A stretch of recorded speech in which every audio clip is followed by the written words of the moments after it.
capítulo de número 6, versículo de número 11. Glória a Deus. Uma experiência nova para a gente pregar juntos, né? Glória a Deus. Mas eu sei que o Senhor tem algo reservado para os nossos corações essa noite. Todos encontraram? 1 Timóteo, capítulo 6, versículo de número 11. A Bíblia diz assim: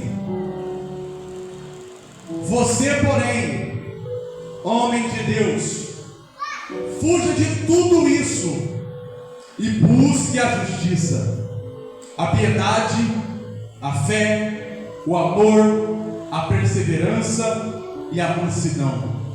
Combate o bom combate da fé, tome posse da vida eterna, para a qual você foi chamado, e fez a boa confissão na presença de muitas testemunhas, e você diz amém. Amém. Tome seu assento glorificando ao Senhor nessa noite. Glória a Deus, aleluia. Essa passagem de Timóteo, eu não sei se é muito conhecida aos irmãos, mas eu vou falar ela de uma forma resumida para a gente já começar a falar aquilo que o Senhor falou aos nossos corações. Essa carta a Timóteo foi escrita pelo apóstolo Paulo ao seu discípulo querido chamado Timóteo. Timóteo, ele era um jovem, no qual Paulo conheceu em uma das suas viagens missionárias a Listra. E quando ele conheceu Timóteo, uma das coisas que mais chamou a atenção dele, Mari, era que Timóteo era um jovem com uma fé inabalável. E que Timóteo, ainda jovem, servia ao Senhor com constância e devoção para sinal.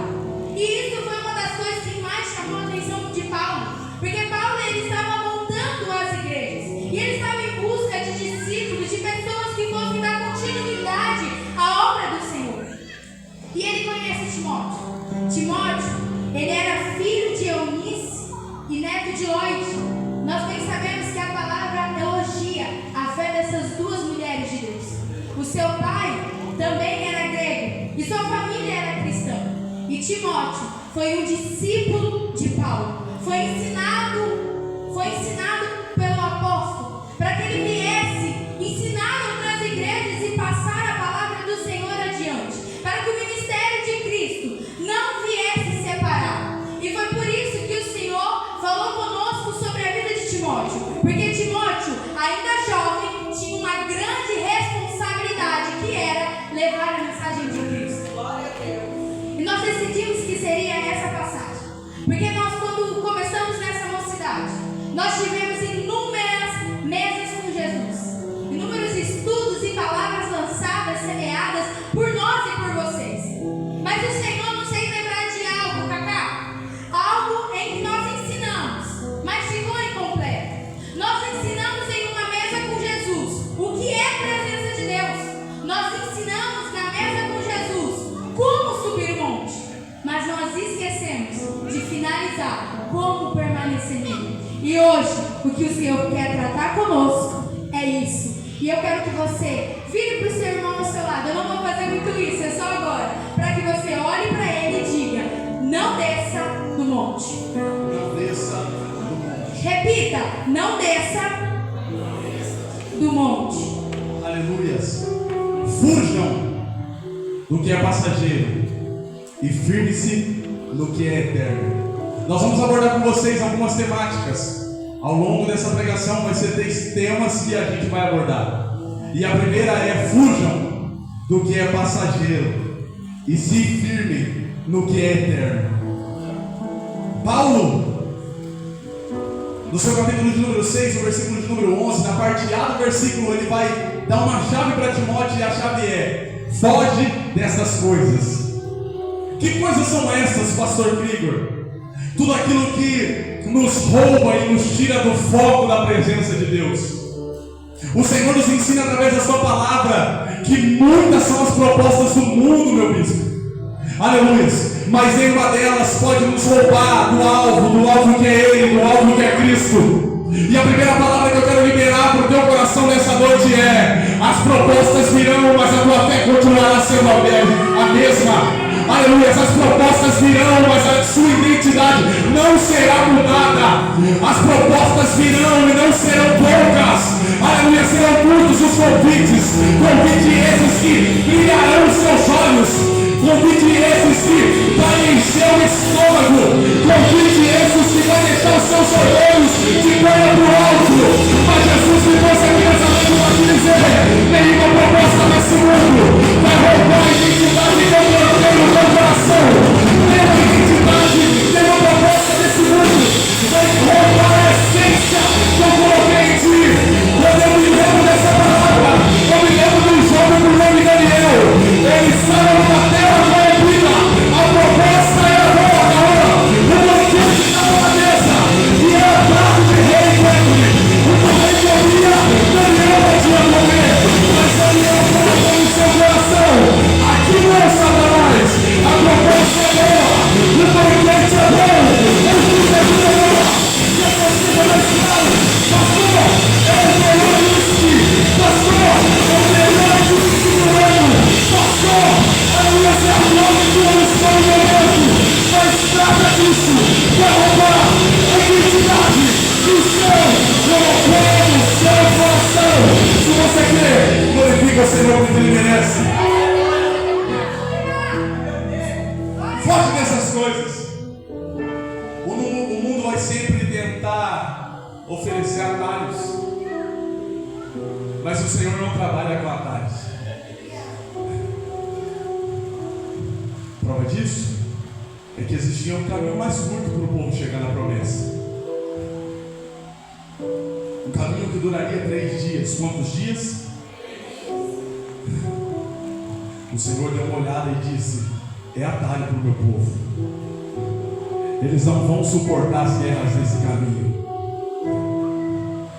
Jesus traça uma nova rota. E o caminho é de 40 dias. Você sabe que o povo murmura, demora 40 anos, mas a rota de Jesus é para 40 dias. Porque Ele não trabalha com atalhos. Olha para esse crente que Deus colocou do seu lado e diga assim: nós até podemos usar atalho, mas o nosso papai não usa atalho. A proposta de Jesus para nós essa noite é: foge. Foge do quê? Do pecado. Fugir do pecado, Francinaldo, não é um sinal de fraqueza. Fugir do pecado, Cauã, é um sinal de muita força. Fugir, na nossa mentalidade humana, é sinônimo de quem está perdendo alguma coisa. Mas na ótica de Deus, nem sempre fugir é perder. Na ótica do céu, às vezes fugir é ganhar. Quando eu olho para a palavra e me lembro da história de um jovem, hoje é de jovem, então vou falar dos jovens referentes na Bíblia. A Bíblia diz que tem um jovem que foi vendido pelos seus irmãos. Ele vai parar lá na casa de um dos principais do Egito. O nome do camarada era Potifar. A Bíblia diz que ele tinha tanta graça de Deus sobre a sua vida que Potifar dá uma olhada e fala: eu preciso encarregar ele de tudo. Ele só vai ficar abaixo de mim. A Bíblia diz que a esposa de Potifar dá uma olhada e falou: vou te pegar. José fala: não vai pegar não. Glória a Deus. A mulher vem, toda atraente. José está sozinho na casa, mas ele decide fugir. E aqui eu acho algo incrível, porque nos nossos dias tem muita gente, porque o pastor não está vendo, porque o líder não está vendo, aleluia, porque o irmão não está vendo. Ah, já que ninguém está vendo, então eu faço mesmo. Mas José sabia que o homem não estava vendo, mas que o Senhor estava vendo. Aleluia, e por isso ele decidiu manter a sua fidelidade ao Senhor. Ele fugiu, perdeu a capa, mas continuou com a salvação. Olha para esse crente que Deus colocou do seu lado e diga assim: se for necessário, foge, perde a capa, mas não perde a identidade que o céu te deu. Se for necessário, foge, perde a amizade, mas não perde a aliança que o céu fez com você. Se for necessário, foge, perde o relacionamento relacionamento, mas não perde a identidade que o céu colocou em você. Se for necessário, foge, aleluia, perde o seu ciclo de amizade, mas não perde o seu melhor amigo, Jesus Cristo. Jesus Cristo. Jesus Cristo. A proposta de Paulo a Timóteo é: filho, continue buscando as coisas que são eternas. Tudo nesse mundo é passageiro, mas busque o que é eterno. Preciso ler com você o versículo de número 11. Olha o que a palavra de Deus diz. Você, porém, homem de Deus, fuja de tudo isso e busque a justiça, a piedade, a fé, o amor, a perseverança e a mansidão. Aleluia! Deixa as coisas desse mundo de lado e foca no que o céu tem para você. Chacoalha esse crente que Deus colocou do teu lado, Pai, e diga para ele: hoje o céu nos convida a continuar escolhendo aquilo que tem valor eterno. Aquilo que tem valor eterno. Glorifica Jesus. A vida cristã, ela não é somente sobre o que eu deixo, mas sobre o que eu busco. E o Cristo estava falando aqui sobre o que devemos buscar: a justiça, nós devemos buscar a fé, a piedade, o amor, a perseverança e a mansidão. Às vezes nós ficamos atrelados muito no pecado, que nem o Cristo falou: eu fujo do pecado. Mas uma vida cristã não é só sobre o que eu deixo, mas aquilo que eu busco. E a gente fica assim, bispo: eu deixei de fumar, eu deixei de beber, eu deixei de ficar, eu deixei o mundo afora. Mas o que nós temos buscado? O que nós temos buscado nele? O Senhor está falando aqui: a vida comigo não é somente sobre deixar de pecar, mas é sobre o que você busca aí. Será que nós temos só fugido do pecado? O Senhor quer jovens maduros, jovens intencionais, jovens constantes. E eu estudando a palavra do Senhor, o Senhor começou a falar comigo: Vitória, jovens maduros em mim são aqueles que, mesmo jovens, demonstram um profundo compromisso com a minha palavra. São aqueles que buscam crescer espiritualmente, aplicando os ensinamentos de Jesus em suas vidas diárias, e se envolve um desenvolvimento contínuo. Um jovem maduro não é aquele que é ouvinte, é aquele que é praticante, é aquele que no seu dia a dia coloca Jesus em cada detalhe. E o Senhor hoje está questionando: você é um jovem maduro? Será que nós somos maduros em Deus? Ser maduro em Cristo é carregar a identidade do Senhor, é ter o caráter de Cristo em nossas vidas, ao ponto em que eu busco conhecê-lo todos os dias mais. Maturidade não está atrelada em idade, mas está atrelado o quanto eu procuro de conhecimento. Jovens intencionais em Cristo são aqueles que buscam viver suas vidas com um propósito, alinhados com os ensinamentos de Cristo. Isso envolve aquilo que o Felipe falou: é sobre as minhas escolhas, é como eu vivo, como eu desejo viver a minha vida, bispo. Será que nós somos intencionais em tudo? Intencional. O que o Senhor vai pensar se eu vou trabalhar aqui? O que o Senhor vai pensar se eu vou falar isso? O que o Senhor vai pensar se eu responder o meu colega assim? O que o Senhor vai pensar se eu entrar nesse relacionamento? Intencionalidade. Nós temos sido jovens intencionais também?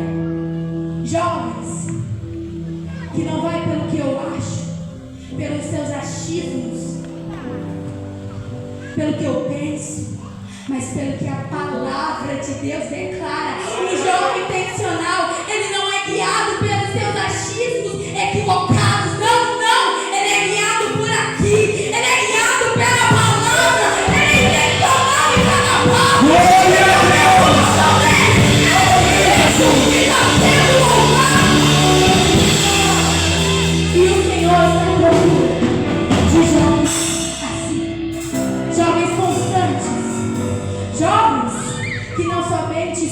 pula o monte, mas permanecem ali.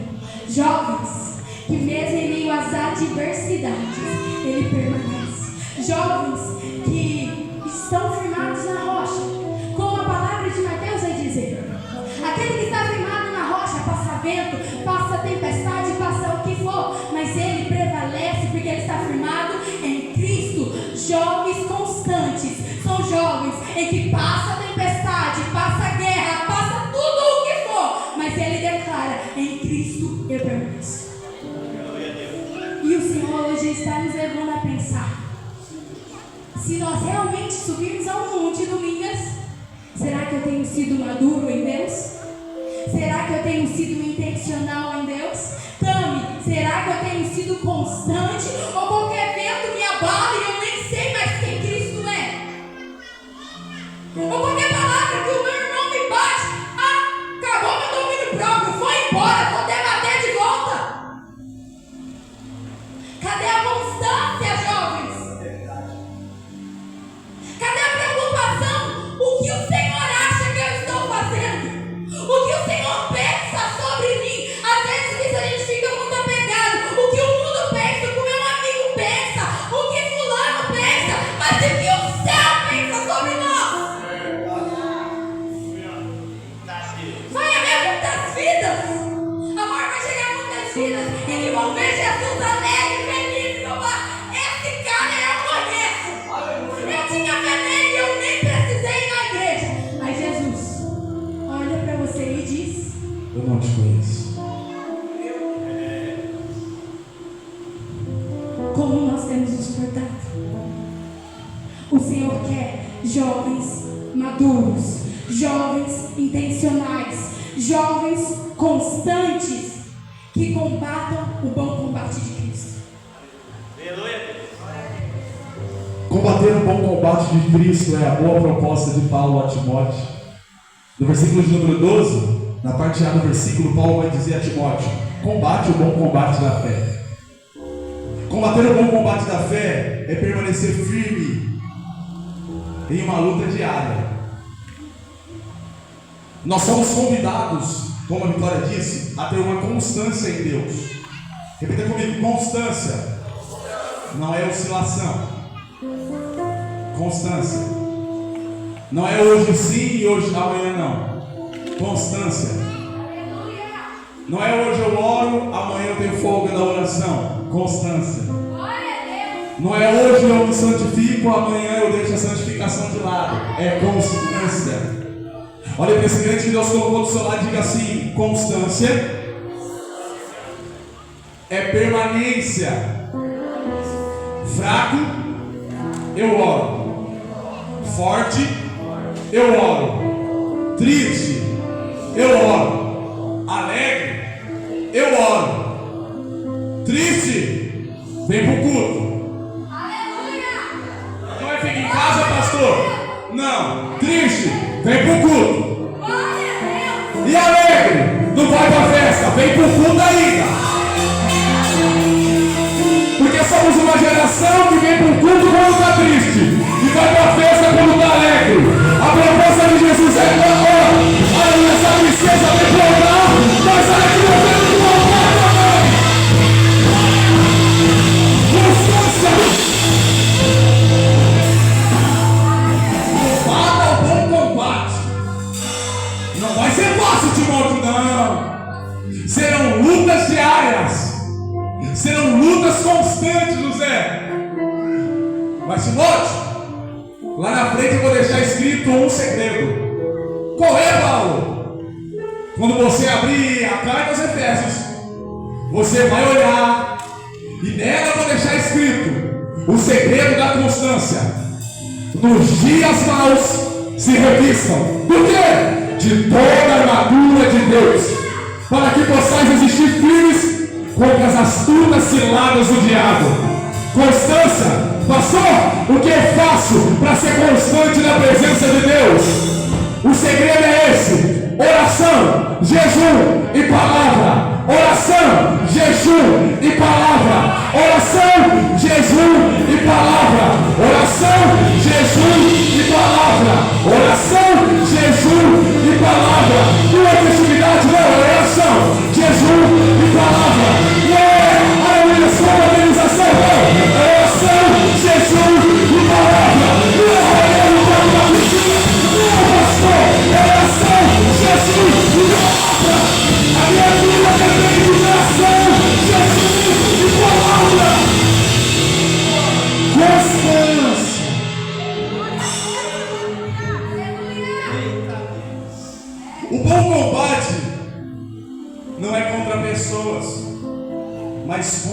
gera a desistência, a distração e o desânimo. A sua guerra não é contra o seu próximo. Olha para essa pessoa linda aí com muito respeito que Deus colocou do teu lado. Vai. Diga para ela: minha luta não é contra você. A luta é contra o desânimo que tenta me paralisar e te paralisar. Mas em nome de Jesus o desânimo não vai nos vencer. Constância. A proposta de Paulo a Timóteo é: combate, Timóteo, o bom combate da fé e persevera. Persevera, Timóteo, a continuar, mesmo quando eu, sua liderança, não estiver junto. E aqui eu aprendo algo lindo. Porque nem sempre nós teremos visto os nossos líderes conosco. Mas a presença do Senhor nunca vai nos faltar. Francinaldo, Moisés para Josué era um líder bispo inacessível. Moisés era um camarada, Gabriel, que Josué olhava e disse: eu nunca vou conseguir chegar aos pés dele. Mas chega um dia que Moisés ele morre e o Senhor vai chamar Josué. Alguém que teve o privilégio de aprender quieto dentro da tenda do encontro. Se você olhar para a palavra de Deus, você vai olhar para um jovenzinho por nome de Josué. Ninguém via ele, Lucas, mas ele estava lá dentro da tenda aprendendo. Ele via a glória descendo, Moisés falando com o Senhor. Ele via. E a Bíblia diz que Moisés saía da tenda, mas ele não saía, ele permanecia. Aleluia. Ele era jovem para esse Sinaldo. Ele poderia ir embora, mas ele decidiu permanecer onde a presença descia. Quando o Senhor chama Josué para continuar, não é substituir, é continuar a missão que Deus começou por intermédio de Moisés. Ele olha e fala: eu não. Mas o céu vai olhar para ele e vai dizer: não te mandei eu? Esforça-te e tem bom ânimo. Ele diz: eu não, Senhor. O céu diz: Josué, esforça-te e tem bom ânimo. Foi eu que te chamei, Josué. Moisés não serve aberto, mas pega o povo. Aleluia, atravessa esse Jordão e vai para a terra que eu já tenho legado. Aleluia, a promessa está de pé.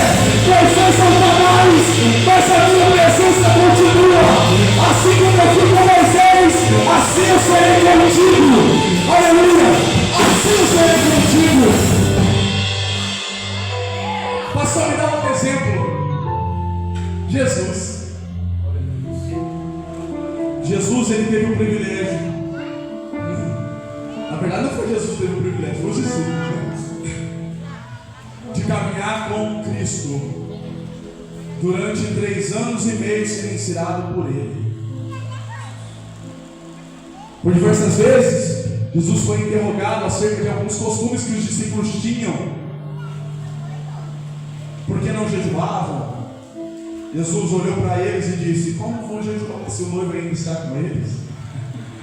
Mas vai chegar o tempo que os meus discípulos vão jejuar. Descansa. E o tempo é agora. Fala assim para esse crente: o tempo é agora, tá? Jesus, ele... Você conhece toda a história? E se você não conhece, te convido para mergulhar na palavra do Senhor. Amém? A Bíblia diz que ele morre, se entrega pelos nossos pecados, ao terceiro dia ressuscita. E os discípulos acham que ele vai ficar com ele para sempre. Mas Jesus, ele manda um ponto de encontro e diz: espera lá em Jerusalém, até que no alto sejais revestidos de poder. Jesus, para ensiná-lo, ele reúne a galera e ele passa as instruções. E eles dizem: Até hoje, vocês aprenderam. Eu já não vou estar mais com vocês. Eu vou para o Pai. A Bíblia diz que ele é assunto aos céus. Os discípulos estão olhando para cima. E quando eles estão olhando para cima, chegam uns amigos de Jesus do lado de: por que vocês estão olhando para cima? O mesmo Jesus que vocês viram subir, ele vai descer outra vez. Eles poderiam pensar: e agora? O nosso líder Jesus foi embora, o ministério acabou.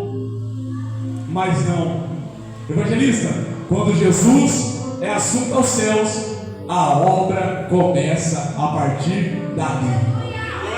Talvez você está imaginando que é o fim, mas a ausência de uma liderança é só o começo de um propósito que o céu tem para a sua vida. A obra não vai parar. Jesus, ele foi, e eu acho isso lindo. E os discípulos começaram a ir, e vai de 2 em 2 compartilhar as boas novas do Senhor. E quando um se sentia fraco, o outro olhava e diz: esforça-te. Olhe para esse crente e diga assim, pega na mão dele e diga assim: esforça-te. Essa obra precisa de constância. Seja constante hoje, seja constante amanhã, seja constante até que o Senhor volte. Porque mesmo que na ausência de um líder, a presença de Deus ainda estará com você. A presença de Deus ainda estará com você. Em nome de Jesus.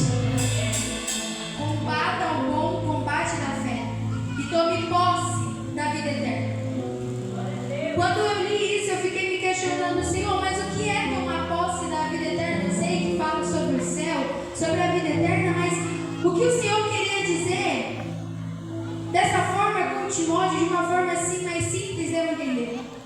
E o Senhor começou a falar no meu coração que nós não estamos aqui por acaso. Nós estamos combatendo o bom combate da fé, como o Grigor falou, com constância e devoção. Só que nós temos que tomar posse da vida eterna. Às vezes você olha e fala: mas Vitória, tomar posse da vida eterna, você crê em Jesus, você morar no céu. Só que além disso, porque se nós não estamos aqui por acaso e nós temos que tomar posse de uma vida eterna, significa que nós temos que viver um chamado, uma missão e um propósito no qual irá nos levar à eternidade. Não é simplesmente eu aceitar Jesus e está tudo certo. Não, existe algo por trás.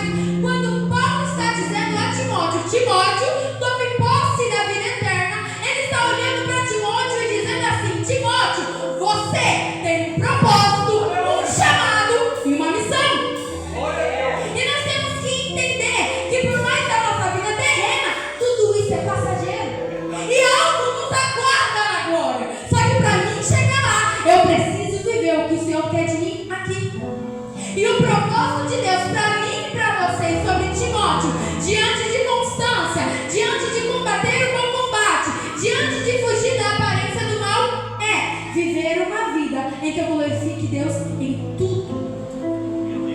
Viver uma vida em que o Senhor é o centro, é o âmago do meu ser, em que o meu coração, a minha mente, o meu corpo e eu todo sou dele. O meu propósito e o seu propósito é viver uma vida que glorifique ao Senhor. Mas Vitória, e o meu chamado? O meu e o teu chamado se implica em reconhecer que nós somos criados para um propósito específico. E qual é esse propósito? Primeiro, chamados a ser santos. Às vezes você já olhou para mim, pro Grigor, até para os bispos, e falou assim: o bispo, a bispa, a Vitória, o Grigor, eles não podem fazer isso. Mas se eu fazer, não tem problema. Até porque eles é pastor, né? Ela é jaconisa. Pô, a santidade dela tem que ser maior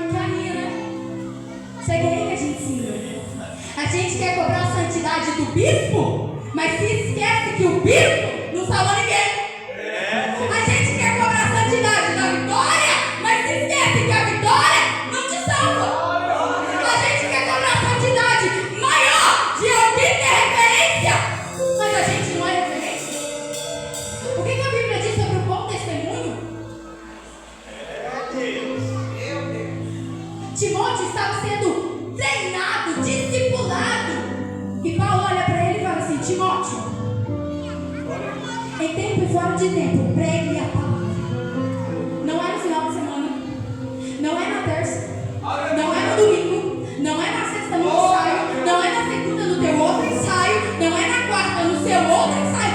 Não, é tempo e fora de tempo. Por quê? Porque você deve dar um bom testemunho. O chamado para ser santo não é para quem tem unção somente, mas é para mim e para você. O nosso primeiro chamado é santidade. E o segundo é um chamado serviçal. O Senhor está falando: para de querer comparar a santidade. Se eu ver um líder falando isso, eu me escandalizo, mas você vive falando isso. Mas se o bispo falar desse jeito comigo, eu não olho mais na cara dele. Mas ninguém pode falar nada pra você. Mas se a bispa não for na minha cara, você nem hospitaleiro é. Mas se os meus líderes não for pregar ali. E você tem vida de cristão na sua escola? Na sua faculdade? Na sua casa? A gente quer cobrar santidade quando a maior santidade tem que vir de mim, de você. Eu não salvo ninguém. Você não salva ninguém. O nosso papel é chamados para influenciar, mas o poder de salvação está na mão de Cristo. E a gente quer medir santidade. E o Senhor está falando: o seu primeiro chamado não é para você dançar, não é para você cantar, não é para você pregar, não é para você cuidar de uma igreja, não é para você vir falar palavras bonitas. O seu primeiro chamado é a santidade. É viver em obediência. Porque de que vale eu subir aqui se a minha vida não é testemunho? Como eu posso dizer que Deus é bom, sendo que na minha vida eu não transpareço isso? Como eu posso dizer tudo isso se qualquer vento me derruba? Chamados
batismos, como eu já falei, a nossa missão está pautada na palavra do Senhor e nós temos que nos despertar, porque nós precisamos estar posicionados, não devemos nos apegar somente no que o Senhor nos entregou, mas fazer ainda mais do que Ele pode esperar de nós.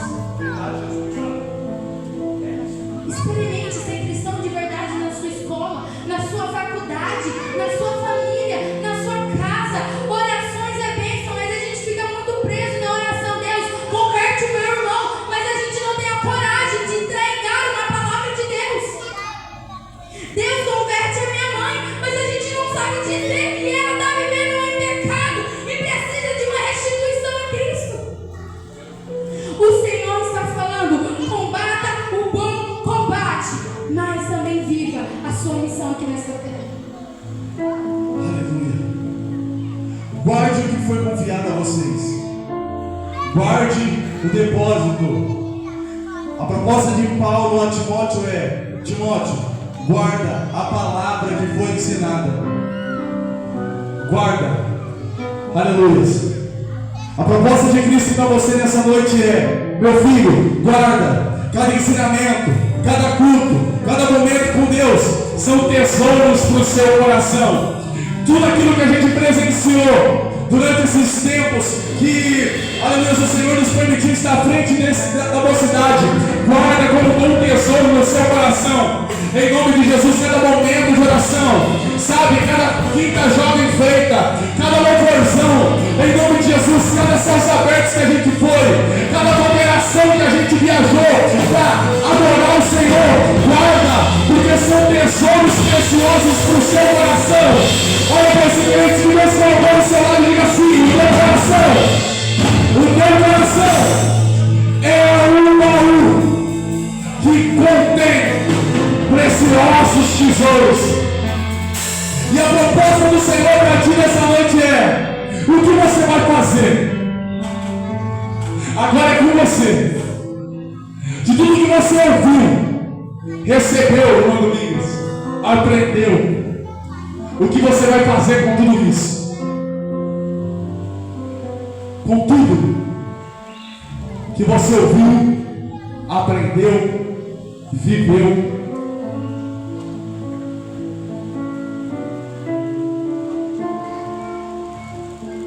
A maior alegria de Jesus era olhar para os discípulos e ver que valeu a pena. Valeu a pena subir no monte por eles e orar. Valeu a pena enfrentar a cruz do Calvário. Valeu a pena ser humilhado, porque eles produziram frutos dignos de arrependimento. E a pergunta do céu para o teu coração nessa noite, e a gente já caminha para o final, é: o que você vai fazer a partir de hoje, com tudo que o céu depositou no seu coração? Me lembro de uma palavra que o Senhor trouxe ao meu coração no meio do ano passado, quando o Senhor me fez perguntar à igreja quantos cultos a gente havia presenciado até aquele dia. Foram muitos cultos, muitos. E o céu gritou no meu coração e disse: fala para a igreja, de tudo que eles ouviram, como eles pôs em prática do que ouviu falar ao seu coração?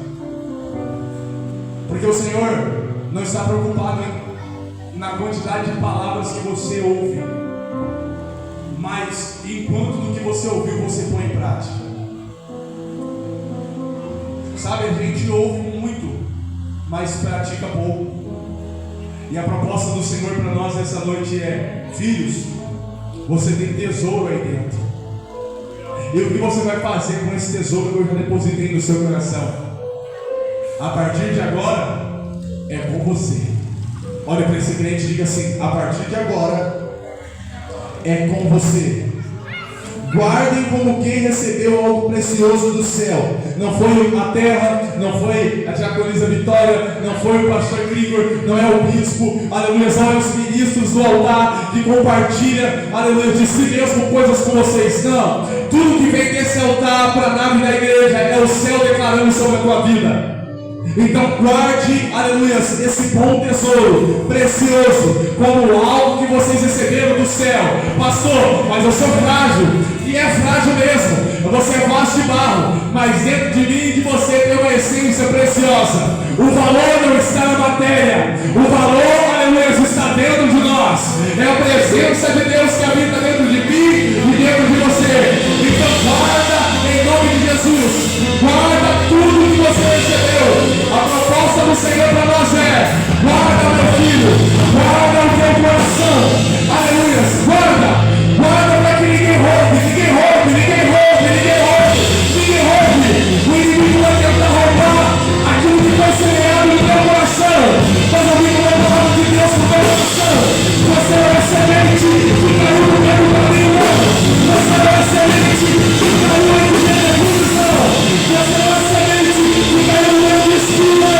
Você é terra boa, terra boa, terra boa, terra boa, terra boa, e terra boa. Só guarda o que o Senhor colocou no coração, mas produz. Alguns 30, outros 60 e outros 100. Zé, mas todo mundo produz. Olha para esse crente e diga assim: eu não sei se você vai produzir 30 ou se você está com cara de que é 60 ou de que é 100. Mas uma coisa eu sei: se você produzir 30, eu já aprendi algo. É o teu melhor e você vai produzir bem. Se for 60, você vai produzir muito, porque é o seu melhor. Mas se for 100, não dá 30 não, nem 60. Mergulha de uma vez, aleluia, e coloca em prática tudo aquilo que o céu ensinou ao teu coração. Se coloque de pé para nós entrarmos na finalização, amém? O Senhor quer encerrar essa palavra falando algo muito precioso, que foi o que nós começamos. Nós falamos: não desça do monte. E assim nós aprendemos que o monte é lugar de constância e não de visita. Nós precisamos entender isso. Viver no monte não tem a ver com visitas à presença de Deus, mas tem a ver a uma vida íntegra e verdadeira, além de eventos religiosos, além de cultos, além de programações. É o que o Adriel pregou aqui no sábado. Nós vamos viver uma vida inteira achando que somos convertidos, mas somos convencidos com marcas da presença. A gente é marcado, nossa, todo culto. Meu Jesus, gente, quem nunca? Fulano não está pecando, mas ele está sentindo a presença de Deus assim. Mas fulano está falando em línguas, não tem ele estava lá naquele lugar. Mas fulano não vejo ele orar e eu vejo ele ali. Mas eu também. Quando eu vejo o irmão entrando no mistério, eu sinto um frio espiritual, que eu queria estar ali no movimento da presença, mas eu não consigo. Convencidos com marcas de Cristo. Eu sou marcado pela presença, por quê? Porque ali no momento meu coração é sincero em dizer: Senhor, me toca. Eu não quero mais olhar para trás. Mas aí, quando o culto acaba, eu deixo ele aqui e eu vou embora. E o Senhor está dizendo: o monte é lugar de entrega, é lugar de constância, é lugar aonde nós ficamos nos enchendo cada dia mais. Mas chega um momento em que nós, de tanto nos encher, nós ficamos toda hora enche, e nos esquecemos que já não é mais sobre ser cheio, mas é sobre eu desaparecer. A gente fica: Senhor, me enche. Mas às vezes a gente devia mudar essa oração, falando: Senhor, não só me encher, mas Pai, arranca tudo que há em mim de mim. O que tem da vitória que não te agrada? Qual é a mulher que o Senhor quer que eu seja? Me faz chegar lá. O Senhor não quer visita, o Senhor faz morada. Visita era do Velho Testamento, antes de Cristo morrer na cruz por mim e por você. Porque a forma do Espírito Santo manifestar na vida das pessoas era com visita, somente a profetas. Mas hoje, eu e você tem a oportunidade de viver isso daqui, não somente num culto especial, mas viver isso daqui dentro de casa. Viver isso daqui dentro do nosso quarto. Quando Jesus foi ressuscitado, Ele não ressuscitou o bispo e vai fazer um congresso. Ele não ressuscitou e vai fazer um evento. Ele não ressuscitou e falou assim, vamos fazer um show. Não, sabe o que Ele fez? Ele encontrou dos discípulos no meio do caminho, levou para casa e sentou na mesa. Mesa é intimidade. Visitas acontecem. Eu visito a igreja, mas a presença não é lugar de visita. A presença é lugar de constância. A presença é lugar onde eu moro todos os dias da minha vida. E o Senhor disse durante toda esta noite para a gente fazer inúmeras coisas para permanecer. E o Senhor está nos questionando ainda. Será que ainda nós vamos permanecer nele? Ou vamos continuar insistindo em visitas? Visitas que não vão me salvar. Visitas que não vão me levar a lugar nenhum. Sabe por quê? Porque cultos acabam, já acabam. Ensaios acabam também. Da 9h30 a gente vai embora. Às vezes a gente demora, mas a gente vai embora uma hora. Em células acabam. Orações em grupo, 7 dias, 10 dias, 1 ano, mas 1 hora acaba. E o Senhor está falando aqui, o que eu tenho para você não é algo que acaba. Não é algo que você deixa. Aonde nós temos deixado Ele, Francinaldo? Da 9h30. Beijo, Jesus, estou indo embora. Programações acabam, visitas acabam, mas a presença de Deus, ela é eterna. E o Senhor está dizendo, fica no monte. Permaneça onde eu te levei. Não vale a pena perder tudo isso que a gente conquistou nele por coisas banais. Para se manter no monte tem que renunciar. E dói renunciar. Mas quando eu e você conhecemos Ele, ainda que doa, a renúncia se torna algo fácil. Fácil por quê? Porque, bispo, eu conheço de uma tal forma em que nada é melhor do que Ele. Em que nada, Francinaldo, nada é melhor do que estar na presença dEle. É essa mentalidade que o Senhor quer que nós venhamos ter dele. Eu perco tudo, mas Ele eu não abro mão. Dele eu não abro mão. Eu não vou descer o monte. Eu quero que você declare: eu não vou descer o monte. Se de fato nós não vamos descer, declare: eu não vou descer o monte. Eu não vou abrir mão da presença, porque ela vale mais do que tudo. Aleluia! Glória a Deus. Não abra mão da presença. Hoje não é o fim, é o começo de uma nova fase com tudo o que vocês aprenderam. Que essa geração continue de pé, firme na palavra, queimando por Jesus. Se um dia ensinamos vocês a subir, hoje queremos ensinar a ficar lá no alto. Mesmo quando for difícil, sejam fiéis no monte, porque é lá que Deus transforma, revela e fortalece. Olha para esse crente que Deus colocou do seu lado e diga assim: hoje, o convite de Deus é permanecer no monte.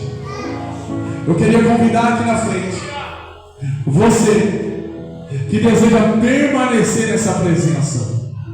Você já subiu, já presenciou muitos momentos com o Senhor, mas hoje você quer permanecer. Só que quer permanecer nessa presença. Sai do seu lugar e venha até aqui na frente em nome de Jesus. Venham todos que desejam permanecer na presença. Aleluia.